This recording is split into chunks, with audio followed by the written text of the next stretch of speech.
Hey guys, Nathan Brendan Masters. One of the things I find crazy with modern day political discourse is the idea that the world revolves around you, your group, and the things that you believe. So when someone disagrees with you, it's some form of bias. Now, in my last video, I talked about the H3H3 lawsuit and the people that Ethan was going after, but this time I want to specifically talk about Hasan Piker and something he said. It's not a bunch of things he said, but a thing he said that brings everything full circle. Again, I don't care if you're far left, if you're far right. I don't care if you're a Hasan Piker orbiter, if you're MAGA. It's the same dumbass mentality. And it's the idea that anyone who disagrees with you, they are biased. Nothing else can be outside of what you believe and it not be biased. Now, this is gonna get pretty meta because it's me commenting on a clip that Legal Mindset commented on from Nicholas DiOrio from Hasan Piker. So let's jump into it. People like myself, Ian Runkle, on civil law, a lot of us have commented on this, and pretty much all of us have said, yeah, you know, the claims look like they have a prima facie basis. They look like they're going to get past the motion to dismiss. They're going to get the discovery, right? That's as far as we can say, okay, looks pretty good on that. But none of us have said, hey, Ethan is 100% going to win. It's a shoe. And none of us have come out and said we're pro Ethan Klein.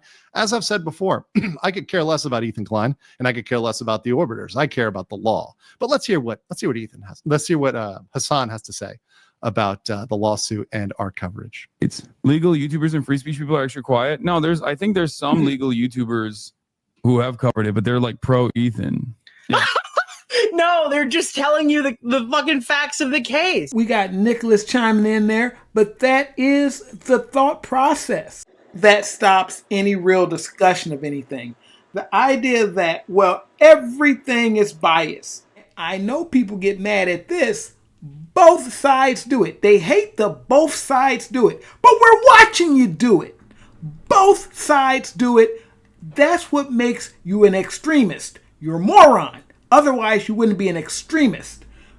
Part of being an extremist is to lie about what is going on. You have to lie about it because the facts will not line up 100% with most extreme views. So you have to lie. You have to say everything is biased. For MAGA, it's fake news. All the news is fake. Anytime we have news that goes against it, oh, it's fake news. For the far left or the Hasan Piker types, well, oh, it's anybody who talks against us is biased. If the lawyers tell you what the law says, that's bias because it's not what we believe, so it's biased. The laws that were written years ago about copyright, that is biased because those laws didn't agree with us.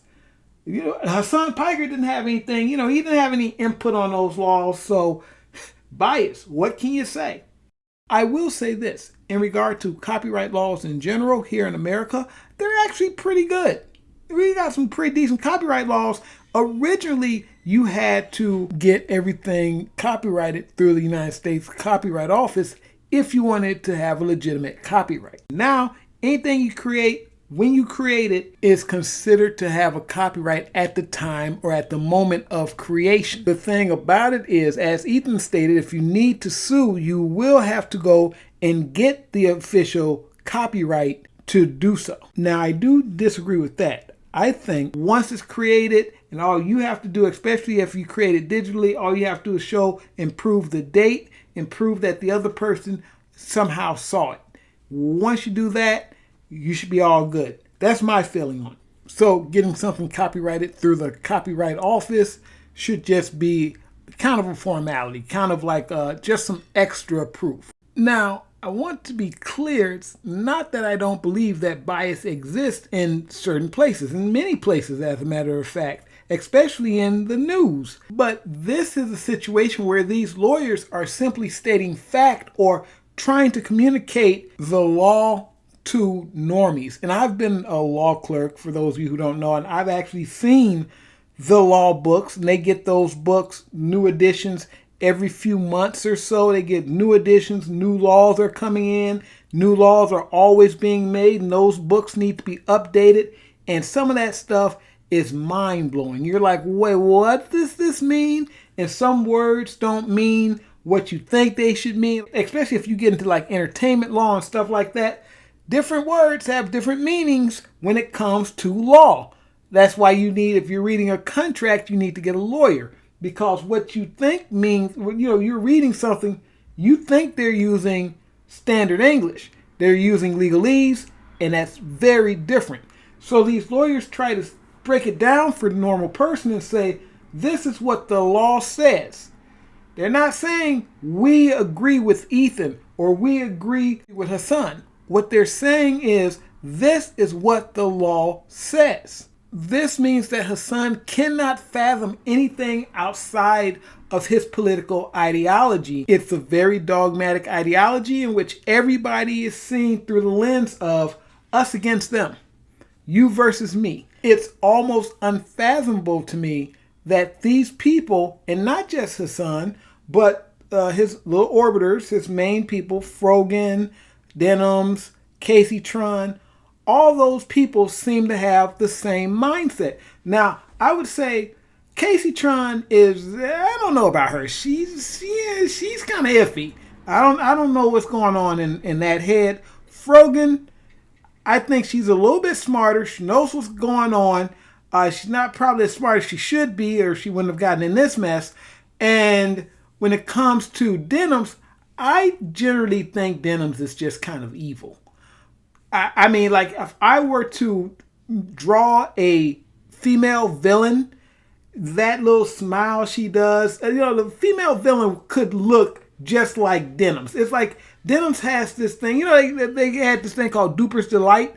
Denims has this thing where she's always doing this little smile where it's like she knows she's doing something devious and she knows it's probably the wrong thing to do, but she's going to do it anyway. And out of everybody in this suit, Denims is probably the one I'm least sympathetic for, because I think that she she admits a lot. That's why they call her the queen of self-owning. She literally admits a lot of stuff that she does.